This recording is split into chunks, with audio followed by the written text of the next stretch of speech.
الوطن يا للوطن قم الوطن بنا الوطن. Assalamualaikum warahmatullahi wabarakatuh. Alhamdulillahi rabbil alamin.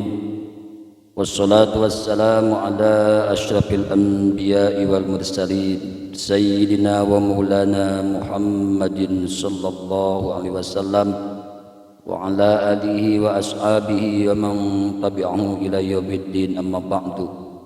Para sahabat, para pemirsa, para muhibbin, para pecinta yang tetap setia mengikuti kajian-kajian sejarah, informasi yang kami sampaikan, tiada kata yang bisa kami ungkapkan untuk menggambarkan rasa kebahagiaan kami bisa kembali menyapa para sahabat walaupun hanya lewat media sosial. Teriring salam kehormatan kami sampaikan,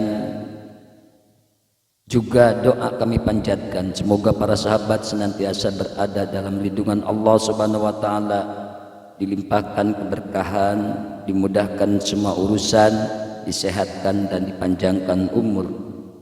Para sahabat, pada kesempatan kali ini kami mencoba ingin menyajikan sebuah kajian tentang tarikh tasyri' sirah nabawi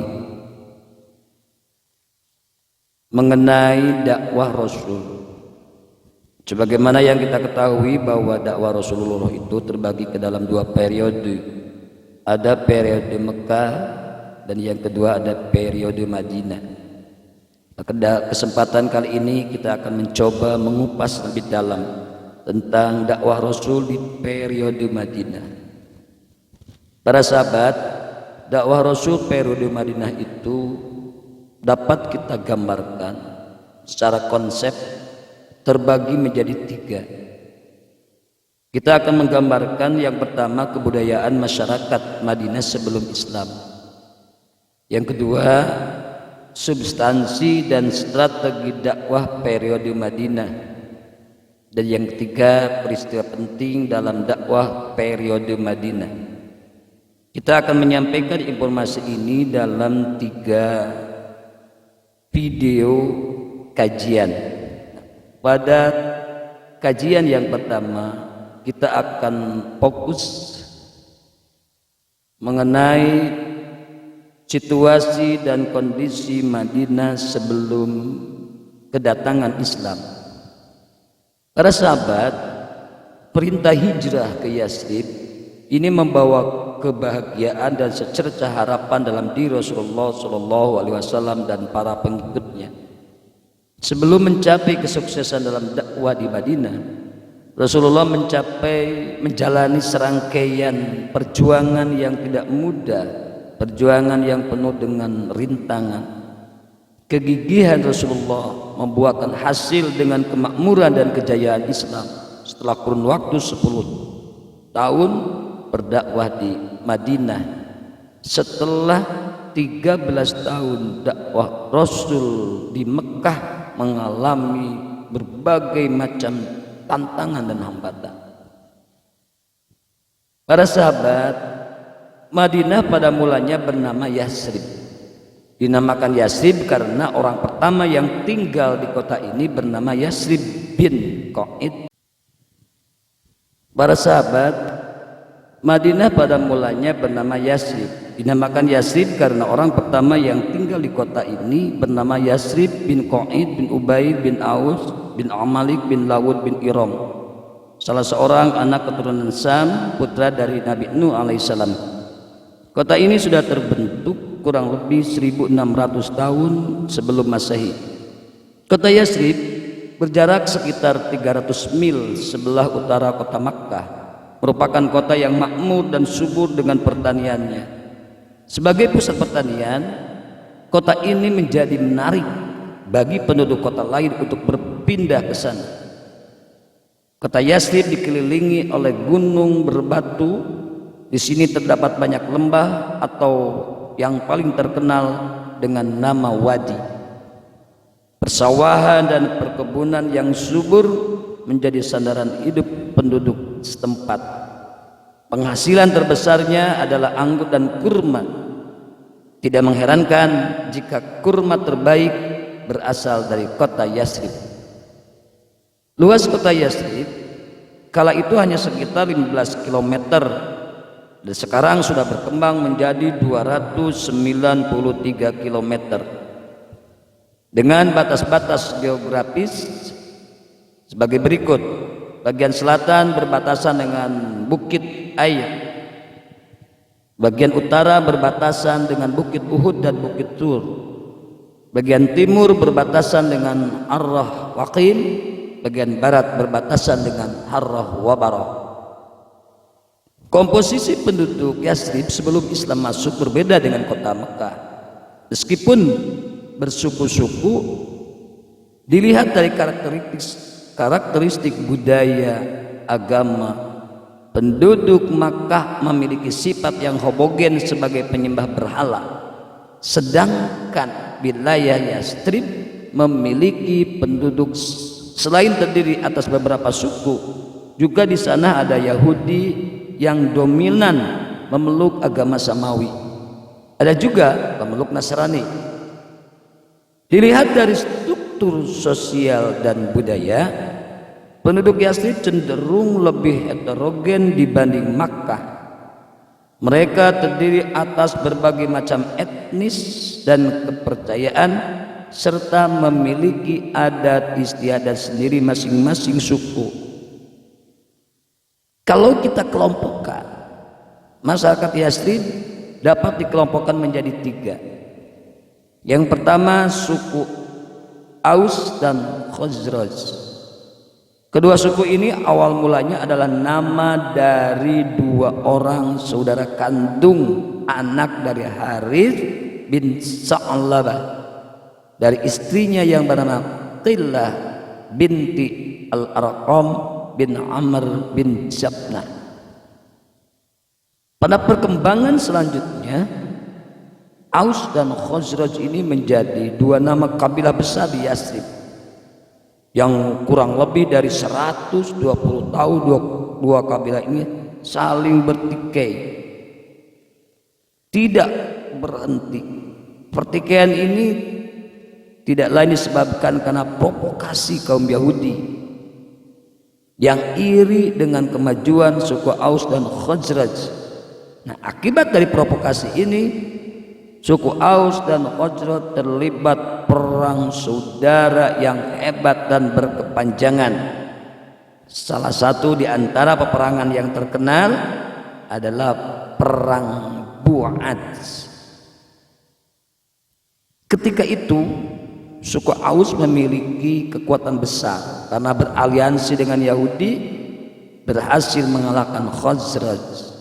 Nah, pada musim haji, suku Khazraj mencoba mencari dukungan suku Quraisy di Mekah. Nah, pada kesempatan itulah Rasulullah mencoba menarik simpati suku Khazraj dengan mengajaknya memeluk Islam. Tapi ajakan itu ditolak oleh mereka. Yang selanjutnya justru suku Aus yang menaruh simpati terhadap ajakan Rasulullah dan melakukan konsolidasi dalam Bait Aqabah pertama dan Bai'at Aqabah yang kedua. Akhirnya suku Aus menyadari bahwa kemenangan atas suku Khazraj bukan hal yang menguntungkan, bahkan menjadi titik awal kehancurannya di tengah suku-suku Yahudi, sebab mereka membuka peluang bagi kaum Yahudi untuk menghancurkan dari belakang. Karena itu mereka berupaya melakukan rekonsiliasi dengan Khazraj. Kenyataan ini telah menunjukkan bahwa suku-suku di Yasrib, suku-suku Arab di Yasrib terus berupaya memelihara kekuasaan dan eksistensinya atas orang-orang Yahudi, yang pada akhirnya keinginan damai inilah yang mendorong suku Aus dan Khazraj untuk menerima kehadiran Islam. Islam dalam pandangan mereka merupakan lambang persaudaraan dan kedamaian. Kelompok yang kedua adalah kelompok kaum Yahudi. Ketika kaum Yahudi berada di bawah tekanan bangsa Asyur dan Romawi, mereka cenderung berpihak kepada orang-orang Hijaz. Walaupun pada dasarnya mereka adalah orang-orang Ibrani. Setelah bergabung dengan orang-orang Hijaz, gaya hidup mereka berubah menjadi gaya hidup orang Arab yang berbahasa Arab, serta mengenakan pakaian yang biasa dipakai oleh orang Arab. Nama-nama orang, nama kabilah mereka disebut dengan nama Arab, dan pada akhirnya mereka pun menikah dengan orang Arab. Namun meskipun demikian, mereka tetap memelihara rasa fanatisme mereka sebagai orang Yahudi dan tidak membaur bersama bangsa Arab. Bahkan mereka terus membanggakan dirinya sebagai Bani Israel dan meremehkan orang-orang Arab dengan menghina dan meremehkannya. Secara ekonomi, kaum Yahudi menguasai bagian terbesar dari kegiatan perekonomian di Yasrib. Mereka sangat terampil dalam mencari sumber penghidupan dan mata pencaharian. Kaum Yahudi menguasai perputaran bisnis biji-bijian, kurma, khamr, serta jual beli kain. Mereka mengeruk sekian kali lipat keuntungan dari bangsa Arab. Dalam perdagangan, kaum Yahudi menerapkan sistem riba. Mereka memberikan pinjaman kepada para pemuka dan pemimpin bangsa Arab. Dari uang yang mereka pinjamkan, mereka mengambil lahan serta tanah sebagai jaminan. Setelah masa pelunasan habis dan hutang belum terbayar, tanah serta lahan orang Arab menjadi hak milik mereka. Para sahabat, sekedar informasi bahwa kaum Yahudi yang berada di Madinah terdiri dari 3 kabilah yang sangat terkenal. Yang pertama, Bani Koinuko. Dulunya mereka adalah sekutu suku Khazraj. Perkampungan mereka berada di dalam kota Madinah. Yang kedua, Bani Nadir. Sama seperti Bani Koinuko, mereka adalah sekutu dari suku Khazraj yang tinggal di pinggiran kota Madinah. Yang ketiga, Bani Quraito. Dulunya mereka adalah sekutu dari Aus dan bertempat tinggal di pinggiran kota Madinah. 3 bani inilah yang telah menyulut api peperangan antara suku Aus dan Khazraj sejak lama. Mereka berperan atas pecahnya perang Bu'at karena masing-masing bergabung dengan sekutunya. Mereka juga menguasai sistem pertanian, perdagangan, pertukangan, keuangan, sehingga secara ekonomi dalam struktur sosial di Yasrib telah menduduki posisi yang sangat penting dan menentukan. Yang ketiga, yang terakhir, masyarakat yang membentuk kelompok sosial di Yasrib adalah kaum musyrik. Mereka adalah orang-orang musyrik yang menetap di beberapa kabilah Madinah. Mereka tidak memiliki kekuasaan atas penduduk Yasrib. Bisa dikatakan bahwa mereka adalah kaum minoritas yang hidup di Yasrib. Sungguh pun demikian, mereka ini memiliki seorang tokoh yang bernama Abdullah bin Ubay. Sebelum Rasulullah SAW hijrah ke Yasrib, tepatnya setelah perang Bu'at usai, suku Aus dan Khazraj telah sepakat untuk menobatkan Abdullah bin Ubay menjadi pemimpin kelompok mereka. Abdullah bin Ubay merasa tidak ada pesaing di Yasrib. Maka ketika kabar datangnya Rasulullah SAW ke Yasrib sampai kepadanya, dia merasa akan dirampas haknya oleh Rasulullah, sehingga dia menyimpan benih-benih permusuhan dalam dirinya. Sebagaimana Allah Subhanahu wa taala menguji kaum muslimin di Mekah dengan perilaku orang-orang kafir Quraisy, demikian juga Allah menguji mereka di Yasrib dengan perilaku orang-orang Yahudi.